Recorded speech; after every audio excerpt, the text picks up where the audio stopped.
মানুষের এই সংসারে জীবনযাপন করার জন্য কিছু জিনিসের প্রয়োজন পড়ে। এমন কিছু আবেগ, এমন কিছু বস্তু আছে যেগুলো তার প্রয়োজন হয়। কিন্তু সবথেকে বেশি যে জিনিসটা তার প্রয়োজন হয় সেটা হলো সম্মানের। আমাদের ভালো লাগে যখন কেউ আমাদের সম্মান করে। আমরা কাউকে সম্মান করলে তারও সেটা ভালো লাগে। কিন্তু আপনি দেখবেন যে সংসারে বেশিরভাগ মানুষ দুটি মাপদণ্ডের ভিত্তিতে সম্মান করেন। হয় বয়স দেখে করেন বা উপার্জন দেখে, অর্থাৎ সেই ব্যক্তি কতটা উপার্জন করেন। এবার ভেবে দেখুন, এটা আবশ্যক নয় কারোর বয়স যদি বেশি হয় তার বুদ্ধিও ততটাই বেশি হবে। আবশ্যক এটাও নয় যে কোনো ব্যক্তি যদি অত্যন্ত ধনী হন বা তার মনও নির্মল হবে বা তিনি সৎকর্ম করবেন বা এমন কোনো কর্ম করবেন যাতে উনি সম্মান লাভ করতে পারেন। হতে পারে উনি ধনী কিন্তু দুশ্চরিত্র। সেই জন্য বয়স বা উপার্জন দেখে কোনো ব্যক্তিকে সম্মান করবেন না। কর্ম দেখুন। যদি গভীরভাবে ভেবে দেখেন তাহলে দেখবেন যদি কোনো মানুষ কোনো সৎকর্ম করেন তাহলে তার প্রতি হৃদয় থেকে সম্মান জাগ্রত হয়। এটাই হলো সেই সম্মান যা অর্জন করতে হবে। বয়স আজ আছে, কাল আরো বৃদ্ধি পাবে। উপার্জন আজ আছে, কাল সেটা কমে যেতেও পারে। কিন্তু যদি আপনি নিরন্তর শুভকর্ম করতে থাকেন তাহলে আপনি মৃত্যুর পরেও অমর হয়ে থাকবেন। আসুন আমার সাথে ভালোবেসে বলুন, রাধা রাধা। পাপ এবং পুণ্য, এই দুই হলো সংসারের এমন দুই বিন্দু যাকে কেন্দ্র করে এই সংসারের চক্র ঘুরতে থাকে। আমরা যদি কোনো কর্ম বিচার করি হয় পুণ্য নয় পাপের দৃষ্টিভঙ্গি দিয়ে, এটা হয় পুণ্য না হলে পাপ। কিন্তু এই পাপ এবং পুণ্য এই দুই নির্ভর করে প্রত্যেক মানুষের ওপর, তার চিন্তাধারা, তার পরিস্থিতির ওপর। ধরুন এমন একজন মানুষ যিনি অনেক দিন ধরে বনে পথ হারিয়েছেন, অনেক দিন হয়তো উনি কোনো খাবার খাননি। এবার এমন পরিস্থিতি চলে এসছে যে এবার যদি উনি খাবার না খান তাহলে হয়তো জীবিতই থাকবেন না। আর এমন অবস্থায় ওনার সামনে যদি কোনো প্রাণী আসে তাহলে তাকে শিকার করা এটা কিন্তু তার কাছে পাপ নয়, এটা তো জীবিত থাকার একমাত্র উপায়। এটা তার কাছে পুণ্য সম। আর যদি আমি এমন একজন ব্যক্তির কথা বলি যিনি সরল, যিনি একটি সুখী, শান্ত, সুরক্ষিত জীবনযাপন করছেন, তার কাছে কিন্তু এটা পাপ। এইরকমই এই সংসারে ভিন্ন ভিন্ন পরিভাষা আছে পাপ এবং পুণ্যের। তার মধ্যে যদি আমি আপনাকে একটি সরল পরিভাষা দিই সেটা হলো, জীবনে যখনই কোনো কর্ম করবেন সেটা নিয়ে একটু ভেবে দেখুন যে এই যে কাজটা আমি করছি তার ফলে এই যে অন্য মানুষেরা আছেন এই সংসারে তারা কি দুঃখ পাবেন? যদি তারা দুঃখ পান তাহলে সেটা পাপ। যদি আপনি এমন কোনো কর্ম করেন যার ফলে অন্যরা প্রসন্নতা লাভ করেন, তাদের মুখে হাসি ফুটে ওঠে, যদি তারা প্রেরিত হন, জীবনে সামনে এগোতে পারেন, তাদের বিকাশ হয়, তাহলে এটা হলো পুণ্য। তাই জীবনে সবসময় পুণ্য করতে থাকুন আর আমার সাথে ভালোবেসে বলুন, রাধা রাধা। বনস্পতি ফলনের জন্য আমাদের কিসের প্রয়োজন পড়ে? একটু ধরিত্রীর, একটু পরিশ্রমের আর একটা বীজের। এবার যদি মানুষের কথা বলি তাহলে এখানে ধরিত্রী হলো মানুষের এই জীবন, যেখানে মানুষ নিজের ইচ্ছের ফল ফুল ফলন করতে চায়। পরিশ্রম হলো আমাদের কর্ম, আর বীজ হলো আমাদের নির্বাচন। আমাদের বেছে নিতে হবে যে আমরা কি বপন করব, আম নাকি ফণি মনসা। এর মধ্যে আমরা কি পেতে চাই? রসালো ফলের ফলন চাই নাকি কাঁটার ফলন চাই, তা আমাদের উপর নির্ভরশীল। কিন্তু একটা কথা ঠিক, লক্ষ্য যেমনই হোক না কেন, জীবন যেমনই হোক না কেন, যদি আপনি লক্ষ্যের দিকে এগোতে থাকেন তাহলে কর্মের সাথে খামখেয়ালি আচরণ করতে পারবেন না। যদি আপনি এমন করেন তাহলে এটা আপনাকে একটা অনুচিত লক্ষ্যে পৌঁছে দেবে, সেটা কিন্তু নিশ্চিত। সবসময় এটা মনে রাখবেন, কর্মের সাথে খামখেয়ালি হবেন অর্থাৎ কর্মফলও আপনার সাথে খামখেয়ালি হবে। তাহলে নিষ্ঠার সাথে কর্ম করতে থাকুন আর নিজের লক্ষ্যকে প্রাপ্ত করুন। আর আমার সাথে ভালোবেসে বলুন, রাধা রাধা। অগ্নি, চতুর্থ তত্ত্ব, সব থেকে বেশি গুরুত্বপূর্ণ কিন্তু তার থেকেও বেশি ভয়াবহ। কখনো অগ্নিকে নিয়ন্ত্রিত রূপে উনুনে জ্বলতে দেখেছেন? এই অগ্নি আমাদের খাবার বানাতে সাহায্য করে, যা আমাদের শক্তি প্রদান করে। কিন্তু এই অগ্নি যখন বিচলিত হয়ে, অনিয়ন্ত্রিত হয়ে কোনো বনের আগুন হয়ে ওঠে, তখন মহা বিনাশ ঘটে যায়। আপনারই অন্তরের ঊর্জা হলো এই অগ্নি। এটা আপনার শক্তিও, আপনার ক্রোধ। একে ব্যবহার কিভাবে করবেন তা আপনারই হাতে। যদি কোনো ব্যক্তি নিজের অন্তরের এই ঊর্জাকে ব্যবহার করেন শক্তির রূপে, তাহলে সে বিকাশ ঘটাতে পারে, নির্মাণ ঘটাতে পারে। কিন্তু যদি কোনো ব্যক্তি তার অন্তরের ঊর্জাকে বিধ্বংসী অস্ত্র বানিয়ে ফেলেন, তাহলে নিশ্চিত রূপে মহা বিনাশ ঘটতে পারে, যাতে বিনাশ তারও অবশ্যই হবে। অনেক বছর পূর্বে এমনই এক আগুনের দ্বারা এই সুন্দর পৃথিবীর নির্মাণ হয়েছিল। আর অনেক বছর পূর্বে এমন এক আগুনেই সমস্ত জীব এবং সংসার বিলুপ্ত হয়ে গেছিল।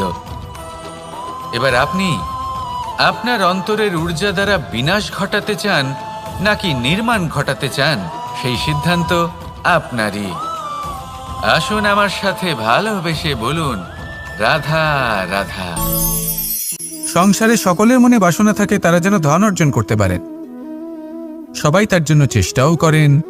একটি অত্যন্ত ছোট শিশুও যখন সে কোনো উপহার পায়, তার থেকে সে অবশিষ্ট ধন সঞ্চয় করতে চেষ্টা করে।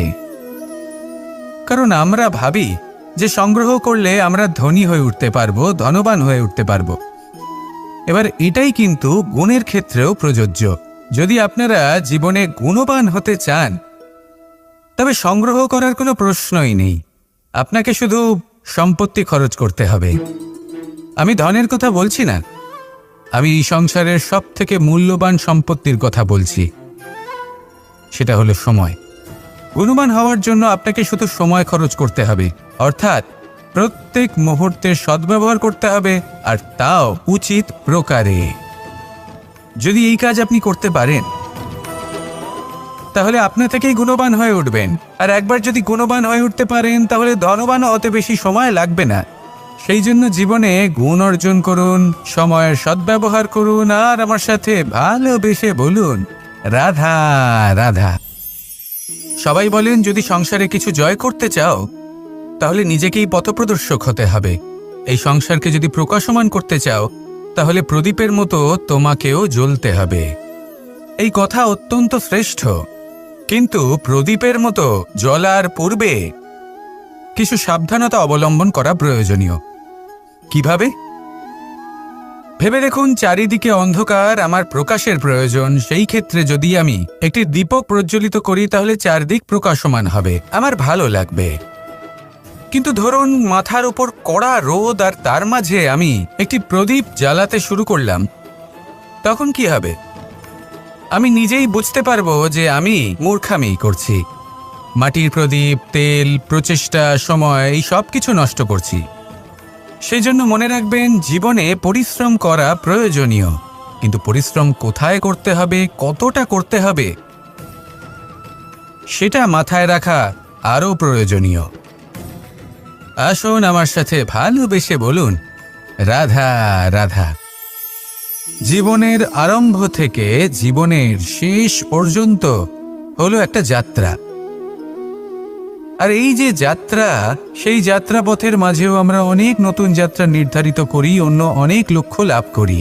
এবার প্রশ্ন হলো যে লক্ষ্য বেশি গুরুত্বপূর্ণ নাকি যাত্রা? কেউ বলবে লক্ষ্য বেশি গুরুত্বপূর্ণ, কারণ তার জন্যই আমরা এই যাত্রা স্থির করি। কেউ বলবে যাত্রা বেশি গুরুত্বপূর্ণ, কারণ এই যাত্রাপথে চলতে চলতে আমরা অনেকগুলো শিক্ষা লাভ করি, কর্ম করার জন্য অনেক দিশা খুঁজে পাই। এবার লক্ষ্য এবং যাত্রা এই দুই গুরুত্বপূর্ণ, কিন্তু আরও একটা তথ্য আছে অত্যন্ত গুরুত্বপূর্ণ, যেটা বুঝে নেওয়া খুব প্রয়োজনীয়। আর সেটা হলো আপনার জীবন সাথী। সেই সাথী যে জীবনের সব পদক্ষেপে আপনার সাথে চলবে, আপনার সাথে থাকবে সেই ব্যক্তির মধ্যে যদি করুণা থাকে, ভালোবাসা থাকে, তাহলে সে আপনাকে সাহায্য করবে, আপনার জন্য আপনার লক্ষ্য নির্ধারণ করবে, আপনাকে জীবনে একটা উচ্চ স্তরে নিয়ে যাবে।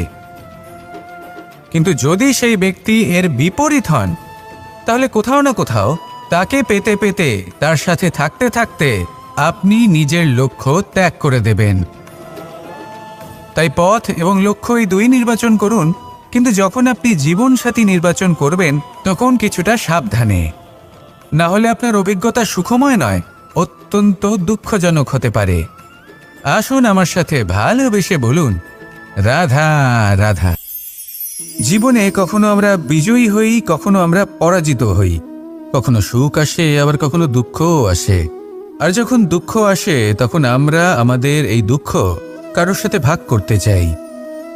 আমরা কারোর সাথে নিজের দুঃখ ভাগ করে নিই, আর সেই ব্যক্তি আমাদের দুঃখ নিয়ে উপহাস করে। তখন আমরা আরো দুঃখী হয়ে যাই। আমরা এই সংসারকে দোষ দিতে থাকি, কিন্তু এতে সংসারের কোনো দোষ নেই। ভুল আপনার যে আপনি কোনো কুপাত্রকে নির্বাচন করেছেন দুঃখ ভাগ করার জন্য। মনে রাখবেন, যদি আপনার শরীরে ক্ষতস্থান তৈরি হয় এবং সেই ক্ষত নিয়ে আপনি প্রত্যেক জায়গায় ঘুরে বেড়ান, প্রত্যেক বাড়িতে আপনি ওষুধ হয়তো নাও পেতে পারেন, কিন্তু সেখানে নুন আপনি অবশ্যই পাবেন। সেই জন্য যখনই দুঃখ পাবেন, শুধু সেই ব্যক্তিদের কথা মনে করুন যারা আপনার দুঃখ, আপনার যন্ত্রণাকে বুঝতে পারবে,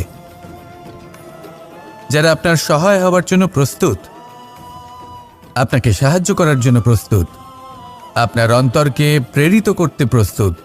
তাদের কাছে নয় যারা আপনার দুঃখ নিয়ে উপহাস করে। আসুন আর আমার সাথে ভালোবেসে বলুন, রাধা রাধা। আমি অনেক সংখ্যক মানুষকে দেখেছি, তাদের কাছে অত্যাধিক জ্ঞান আছে, শিল্প আছে, ধন আছে, কীর্তি আছে, কিন্তু তারা এই সব কিছু নিজেদের কাছেই রাখেন, এই সমাজে বিতরণ করেন না। কারণ হলো ভয়।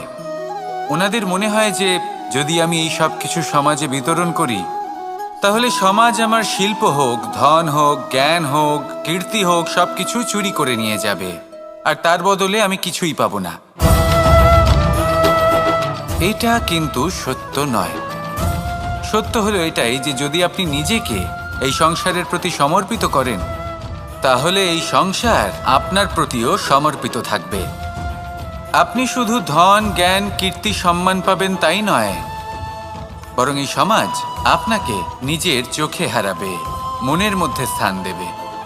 তাই এই ভয় ত্যাগ করে দেখুন কিভাবে এই সমাজ আপনাকে প্রেম সমর্পণ করে।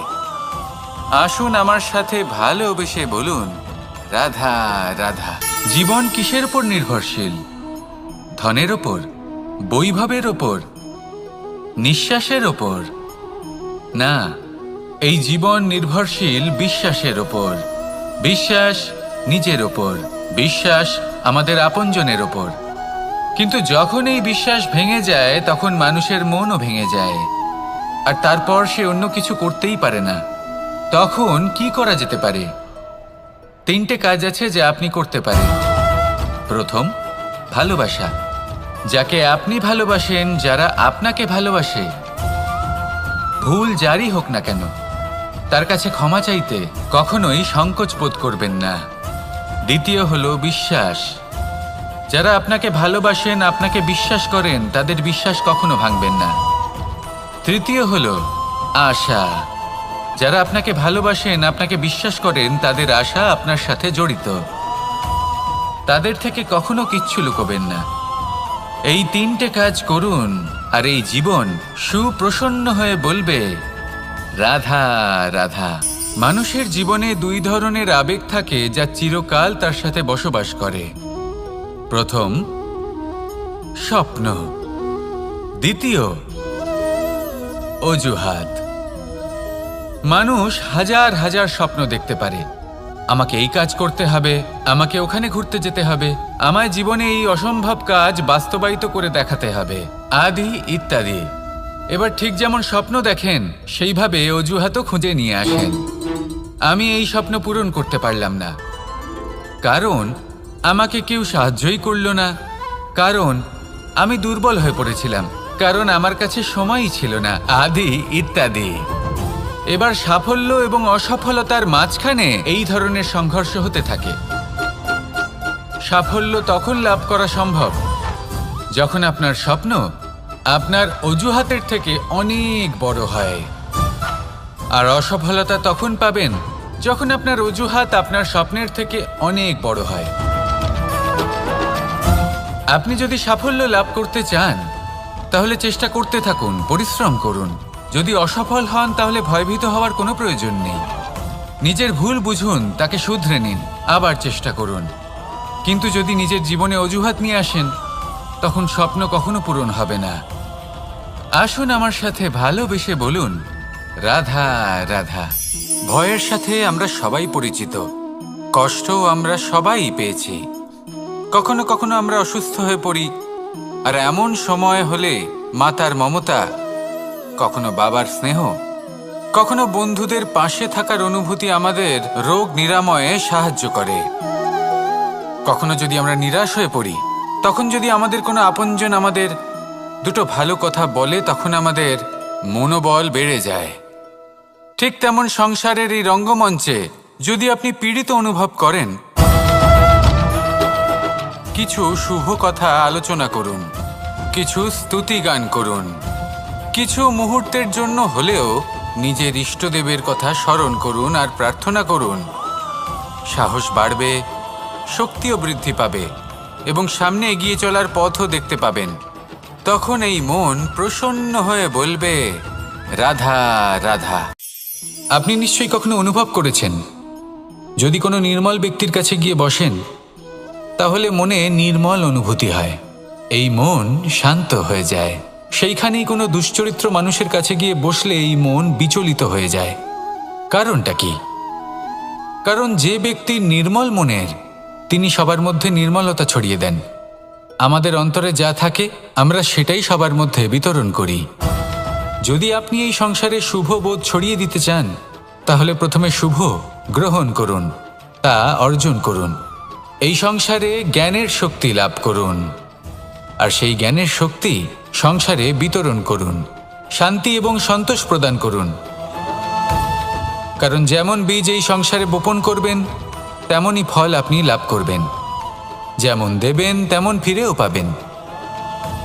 এই সংসারে জ্ঞান প্রদান করুন, শান্তি প্রদান করুন, সন্তুষ্টি প্রদান করুন। এই সংসারে ভালোবাসা বিতরণ করুন, আর এই প্রেম ভাব নিয়েই বলুন, রাধা রাধা। সংসারের বিভিন্ন ক্ষেত্রে আপনি অনেক কিছুই দেখতে পাবেন। যে কোনো খেলা, কোনো নাটক দেখতে পাবেন, কেউ কোনো খেলা খেলছে তা দেখতে পাবেন, আর দর্শকগণ এই দেখে অত্যন্ত আনন্দ লাভ করেন, হাততালি দিতে থাকেন, প্রশংসা করতে থাকেন, নিজের অন্তরের উৎসাহ প্রকাশ করতে থাকেন। কি দেখে করেন? সেই সমস্ত খেলোয়াড়দের দেখে করেন যারা এই খেলাটা খেলছে, তাই না? কিন্তু অনেক সময় সেই খেলোয়াড়রা সেই খেলার আনন্দ উপভোগ করতে পারেন না, কারণ ওনারা চাপা পড়ে যান তাদের কামনার চাপে। জয় লাভ করার কামনা, প্রথম স্থান লাভ করার ইচ্ছে, প্রতিযোগিতায় সব থেকে এগিয়ে থাকার ইচ্ছে তাদেরকে এই খেলা উপভোগ করতেই দেয় না।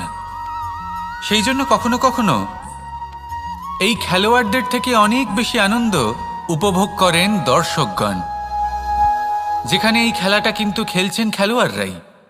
আমি এটা বলছি না যে এই ইচ্ছে, এই আকাঙ্ক্ষা অনুচিত না, কিন্তু তার সাথে সেই খেলা, সেই কর্মের আনন্দ উপভোগ করাও অত্যন্ত গুরুত্বপূর্ণ। তাই সেটা উপভোগ করুন। যে উৎসাহ আপনি উপভোগ করছেন তা যাপন করা অত্যন্ত গুরুত্বপূর্ণ। দেখুন, সত্যি বলতে এটা কিন্তু আপনার অধিকারও বটে। আপনি যে কর্ম করছেন তার ফল তো আপনি অবশ্যই পাবেন। সেটা যখন আপনি পাচ্ছেন তখন আপনার তা উপভোগ করা উচিত।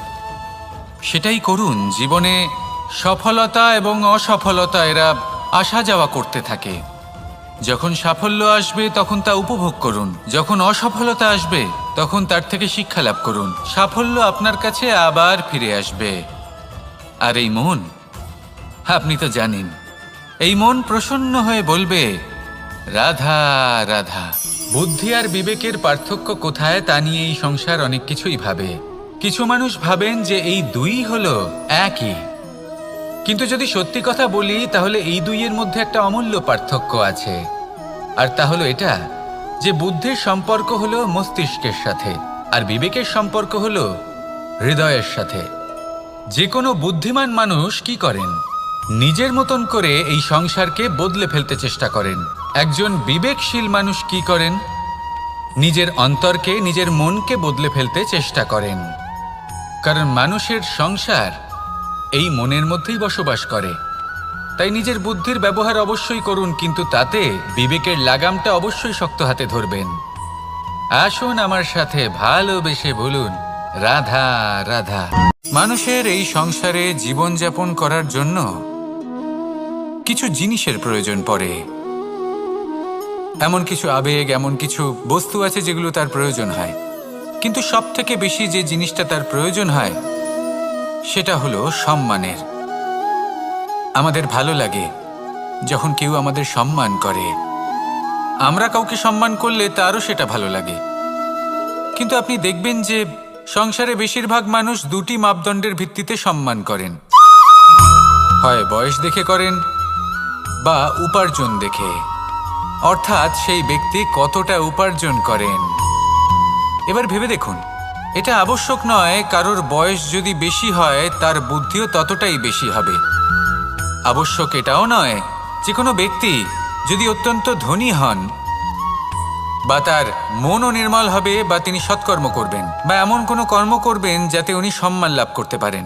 হতে পারে উনি ধনী কিন্তু দুশ্চরিত্র। সেই জন্য বয়স বা উপার্জন দেখে কোনো ব্যক্তিকে সম্মান করবেন না। কর্ম দেখুন।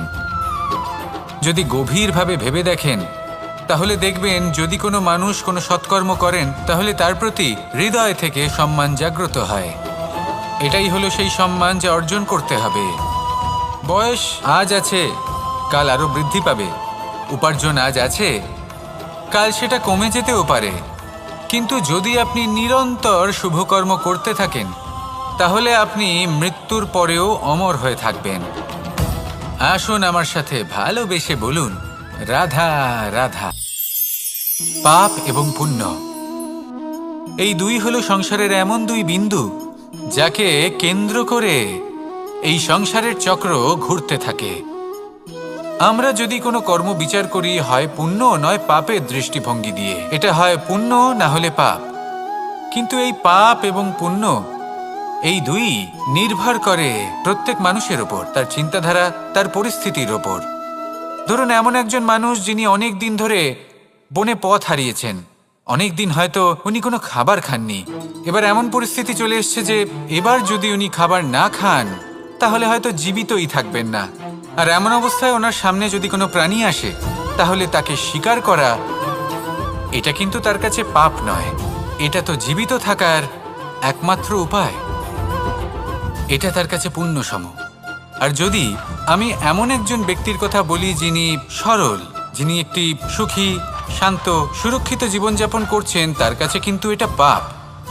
এইরকমই এই সংসারে ভিন্ন ভিন্ন পরিভাষা আছে পাপ এবং পুণ্যের। তার মধ্যে যদি আমি আপনাকে একটি সরল পরিভাষা দিই সেটা হলো, জীবনে যখনই কোনো কর্ম করবেন সেটা নিয়ে একটু ভেবে দেখুন যে এই যে কাজটা আমি করছি তার ফলে এই যে অন্য মানুষেরা আছেন এই সংসারে তারা কি দুঃখ পাবেন? যদি তারা দুঃখ পান তাহলে সেটা পাপ। যদি আপনি এমন কোনো কর্ম করেন যার ফলে অন্যরা প্রসন্নতা লাভ করেন, তাদের মুখে হাসি ফুটে ওঠে, যদি তারা প্রেরিত হন, জীবনে সামনে এগোতে পারেন, তাদের বিকাশ হয়, তাহলে এটা হলো পুণ্য। তাই জীবনে সবসময় পুণ্য করতে থাকুন আর আমার সাথে ভালোবেসে বলুন, রাধা রাধা। বনস্পতি ফলনের জন্য আমাদের কিসের প্রয়োজন পড়ে? একটু ধরিত্রীর, একটু পরিশ্রমের আর একটা বীজের। এবার যদি মানুষের কথা বলি তাহলে এখানে ধরিত্রী হলো মানুষের এই জীবন, যেখানে মানুষ নিজের ইচ্ছের ফল ফুল ফলন করতে চায়। পরিশ্রম হলো আমাদের কর্ম, আর বীজ হলো আমাদের নির্বাচন। আমাদের বেছে নিতে হবে যে আমরা কি বপন করব, আম নাকি ফণি মনসা, এর মধ্যে আমরা কি পেতে চাই, রসালো ফলের ফলন চাই নাকি কাঁটার ফলন চাই তা আমাদের উপর নির্ভরশীল। কিন্তু একটা কথা ঠিক, লক্ষ্য যেমনই হোক না কেন, জীবন যেমনই হোক না কেন, যদি আপনি লক্ষ্যের দিকে এগোতে থাকেন তাহলে কর্মের সাথে খামখেয়ালি আচরণ করতে পারবেন না। যদি আপনি এমন করেন তাহলে এটা আপনাকে একটা অনুচিত লক্ষ্যে পৌঁছে দেবে, সেটা কিন্তু নিশ্চিত। সবসময় এটা মনে রাখবেন, কর্মের সাথে খামখেয়ালি হবেন অর্থাৎ কর্মফলও আপনার সাথে খামখেয়ালি হবে। তাহলে নিষ্ঠার সাথে কর্ম করতে থাকুন আর নিজের লক্ষ্যকে প্রাপ্ত করুন। আর আমার সাথে ভালোবেসে বলুন, রাধা রাধা। অগ্নি, চতুর্থ তত্ত্ব, সব থেকে বেশি গুরুত্বপূর্ণ কিন্তু তার থেকেও বেশি ভয়াবহ। কখনো অগ্নিকে নিয়ন্ত্রিত রূপে উনুনে জ্বলতে দেখেছেন? এই অগ্নি আমাদের খাবার বানাতে সাহায্য করে, যা আমাদের শক্তি প্রদান করে। কিন্তু এই অগ্নি যখন বিচলিত হয়ে, অনিয়ন্ত্রিত হয়ে কোনো বনের আগুন হয়ে ওঠে, তখন মহা বিনাশ ঘটে যায়। আপনারই অন্তরের ঊর্জা হলো এই অগ্নি। এটা আপনার শক্তিও, আপনার ক্রোধ। একে ব্যবহার কিভাবে করবেন তা আপনারই হাতে। যদি কোনো ব্যক্তি নিজের অন্তরের এই ঊর্জাকে ব্যবহার করেন শক্তির রূপে, তাহলে সে বিকাশ ঘটাতে পারে, নির্মাণ ঘটাতে পারে। কিন্তু যদি কোনো ব্যক্তি তার অন্তরের ঊর্জাকে বিধ্বংসী অস্ত্র বানিয়ে ফেলেন, তাহলে নিশ্চিত রূপে মহা বিনাশ ঘটতে পারে, যাতে বিনাশ তারও অবশ্যই হবে। অনেক বছর পূর্বে এমনই এক আগুনের দ্বারা এই সুন্দর পৃথিবীর নির্মাণ হয়েছিল। আর অনেক বছর পূর্বে এমন এক আগুনেই সমস্ত জীব এবং সংসার বিলুপ্ত হয়ে গেছিল। এবার আপনি আপনার অন্তরের ঊর্জা দ্বারা বিনাশ ঘটাতে চান নাকি নির্মাণ ঘটাতে চান, সেই সিদ্ধান্ত আপনারই। আসুন আমার সাথে ভালোবেসে বলুন, রাধা রাধা। সংসারে সকলের মনে বাসনা থাকে তারা যেন ধন অর্জন করতে পারেন। সবাই তার জন্য চেষ্টাও করেন। একটি অত্যন্ত ছোট শিশুও যখন সে কোনো উপহার পায়, তার থেকে সে অবশিষ্ট ধন সঞ্চয় করতে চেষ্টা করে। কারণ আমরা ভাবি যে সংগ্রহ করলে আমরা ধনী হয়ে উঠতে পারবো, ধনবান হয়ে উঠতে পারবো। এবার এটাই কিন্তু গুণের ক্ষেত্রেও প্রযোজ্য। যদি আপনারা জীবনে গুণবান হতে চান, তবে সংগ্রহ করার কোনো প্রশ্নই নেই। আপনাকে শুধু সম্পত্তি খরচ করতে হবে। আমি ধনের কথা বলছি না, আমি এই সংসারের সব থেকে মূল্যবান সম্পত্তির কথা বলছি, সেটা হলো সময়। গুণবান হওয়ার জন্য আপনাকে শুধু সময় খরচ করতে হবে, অর্থাৎ প্রত্যেক মুহূর্তের সদ্ব্যবহার করতে হবে, আর তাও উচিত প্রকারে। যদি এই কাজ আপনি করতে পারেন, তাহলে আপনা থেকেই গুণবান হয়ে উঠবেন। আর একবার যদি গুণবান হয়ে উঠতে পারেন, তাহলে ধনবানও অত বেশি সময় লাগবে না। সেই জন্য জীবনে গুণ অর্জন করুন, সময়ের সদ্ব্যবহার করুন, আর আমার সাথে ভালোবেসে বলুন, রাধা রাধা। সবাই বলেন, যদি সংসারে কিছু জয় করতে চাও, তাহলে নিজেকেই পথপ্রদর্শক হতে হবে। এই সংসারকে যদি প্রকাশমান করতে চাও, তাহলে প্রদীপের মতো তোমাকেও জ্বলতে হবে। এই কথা অত্যন্ত শ্রেষ্ঠ, কিন্তু প্রদীপের মতো জ্বলার পূর্বে কিছু সাবধানতা অবলম্বন করা প্রয়োজনীয়। কিভাবে? ভেবে দেখুন, চারিদিকে অন্ধকার, আমার প্রকাশের প্রয়োজন। সেই ক্ষেত্রে যদি আমি একটি দীপক প্রজ্বলিত করি, তাহলে চারদিক প্রকাশমান হবে, আমার ভালো লাগবে। কিন্তু ধরুন মাথার উপর কড়া রোদ, আর তার মাঝে আমি একটি প্রদীপ জ্বালাতে শুরু করলাম, তখন কি হবে? আমি নিজেই বুঝতে পারবো যে আমি মূর্খামি করছি। মাটির প্রদীপ, তেল, প্রচেষ্টা, সময়, এই সব কিছু নষ্ট করছি। সেই জন্য মনে রাখবেন, জীবনে পরিশ্রম করা প্রয়োজনীয়, কিন্তু পরিশ্রম কোথায় করতে হবে, কতটা করতে হবে, সেটা মাথায় রাখা আরও প্রয়োজনীয়। আসুন আমার সাথে ভালোবেসে বলুন, রাধা রাধা। জীবনের আরম্ভ থেকে জীবনের শেষ পর্যন্ত হলো একটা যাত্রা। আর এই যে যাত্রা, সেই যাত্রা পথের মাঝেও আমরা অনেক নতুন যাত্রা নির্ধারিত করি, অন্য অনেক লক্ষ্য লাভ করি। এবার প্রশ্ন হলো যে লক্ষ্য বেশি গুরুত্বপূর্ণ নাকি যাত্রা? কেউ বলবে লক্ষ্য বেশি গুরুত্বপূর্ণ, কারণ তার জন্যই আমরা এই যাত্রা স্থির করি। কেউ বলবে যাত্রা বেশি গুরুত্বপূর্ণ, কারণ এই যাত্রাপথে চলতে চলতে আমরা অনেকগুলো শিক্ষা লাভ করি, কর্ম করার জন্য অনেক দিশা খুঁজে পাই।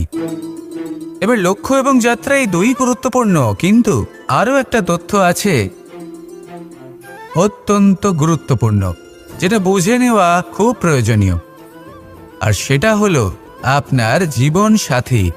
সেই সাথী যে জীবনের সব পদক্ষেপে আপনার সাথে চলবে, আপনার সাথে থাকবে।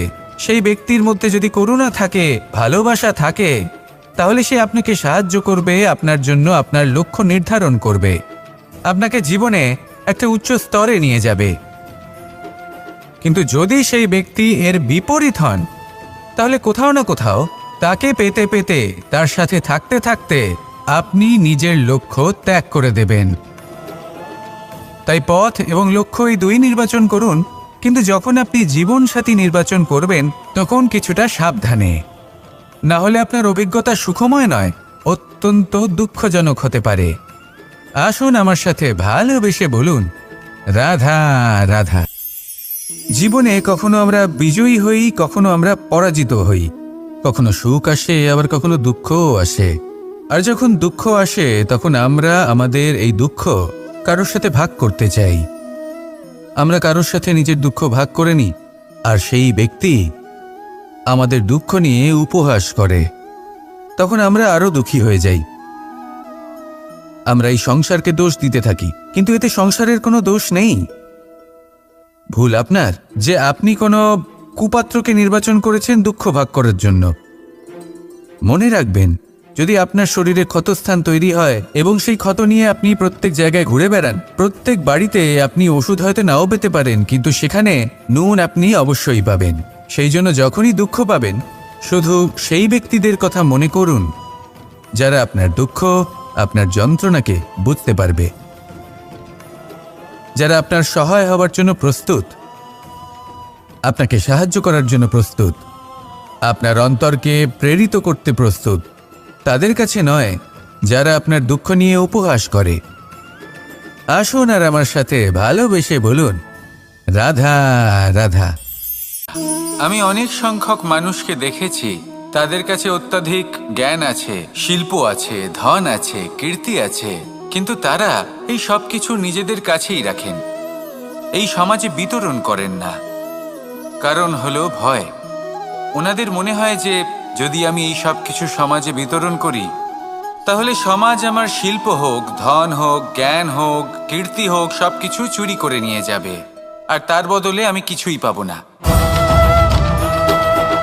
এটা কিন্তু সত্য নয়। সত্য হলো এটাই যে যদি আপনি নিজেকে এই সংসারের প্রতি সমর্পিত করেন, তাহলে এই সংসার আপনার প্রতিও সমর্পিত থাকবে। আপনি শুধু ধন, জ্ঞান, কীর্তি, সম্মান পাবেন তাই নয়, বরং এই সমাজ আপনাকে নিজের চোখে হারাবে, মনের মধ্যে স্থান দেবে।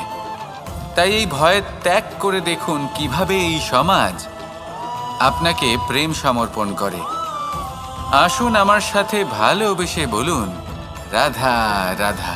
জীবন কিসের উপর নির্ভরশীল? ধনের ওপর, বৈভবের ওপর, নিঃশ্বাসের ওপর?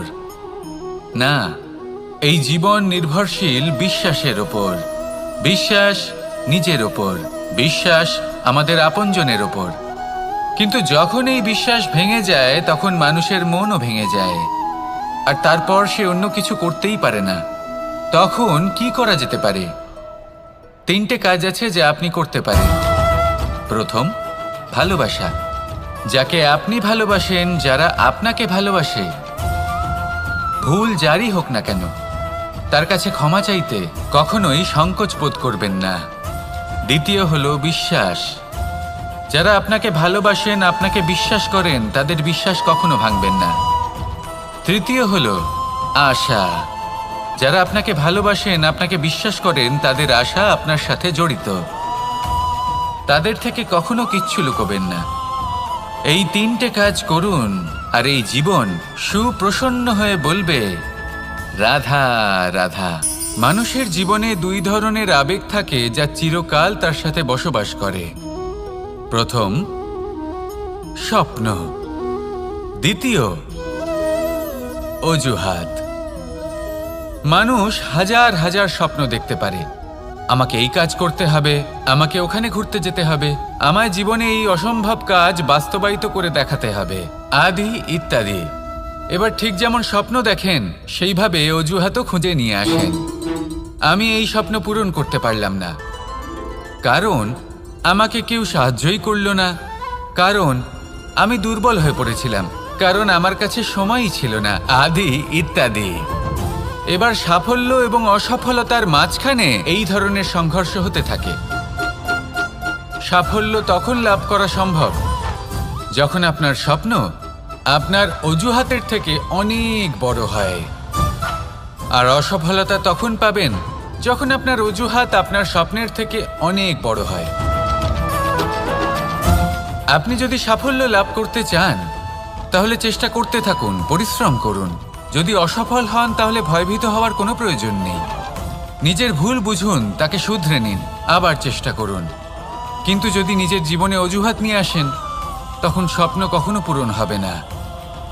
আসুন আমার সাথে ভালোবেসে বলুন, রাধা রাধা। ভয়ের সাথে আমরা সবাই পরিচিত, কষ্টও আমরা সবাই পেয়েছি।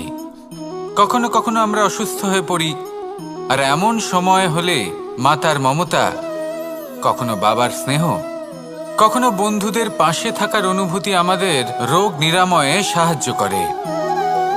কখনো যদি আমরা নিরাশ হয়ে পড়ি, তখন যদি আমাদের কোনো আপনজন আমাদের দুটো ভালো কথা বলে, তখন আমাদের মনোবল বেড়ে যায়। ঠিক তেমন সংসারের এই রঙ্গমঞ্চে যদি আপনি পীড়িত অনুভব করেন, কিছু শুভ কথা আলোচনা করুন, কিছু স্তুতি গান করুন, কিছু মুহূর্তের জন্য হলেও নিজের ইষ্টদেবের কথা স্মরণ করুন আর প্রার্থনা করুন। সাহস বাড়বে, শক্তিও বৃদ্ধি পাবে এবং সামনে এগিয়ে চলার পথও দেখতে পাবেন। তখন এই মন প্রসন্ন হয়ে বলবে, রাধা রাধা। আপনি নিশ্চয়ই কখনো অনুভব করেছেন, যদি কোনো নির্মল ব্যক্তির কাছে গিয়ে বসেন তাহলে মনে নির্মল অনুভূতি হয়, এই মন শান্ত হয়ে যায়। সেইখানেই কোনো দুশ্চরিত্র মানুষের কাছে গিয়ে বসলে এই মন বিচলিত হয়ে যায়। কারণটা কি? কারণ যে ব্যক্তি নির্মল মনের, তিনি সবার মধ্যে নির্মলতা ছড়িয়ে দেন। আমাদের অন্তরে যা থাকে আমরা সেটাই সবার মধ্যে বিতরণ করি।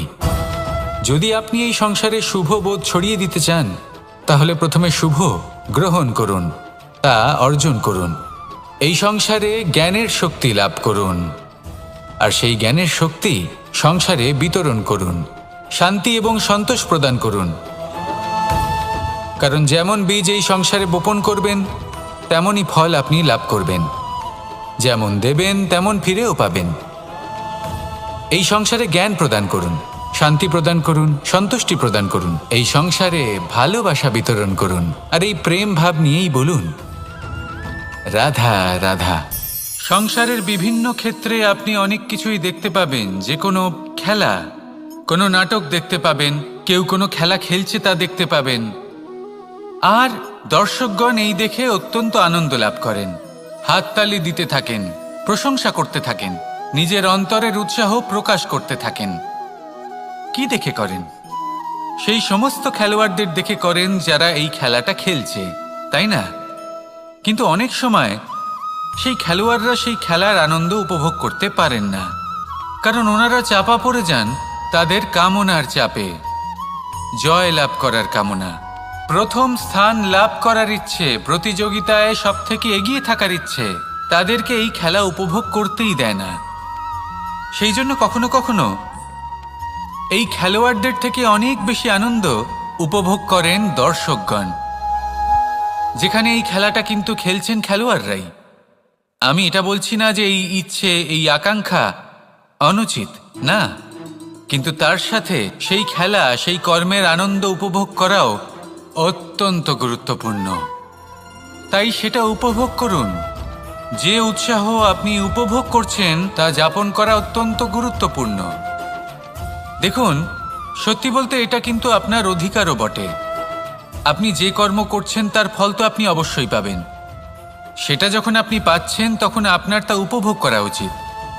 সেটাই করুন। জীবনে সফলতা এবং অসফলতা এরা আসা যাওয়া করতে থাকে।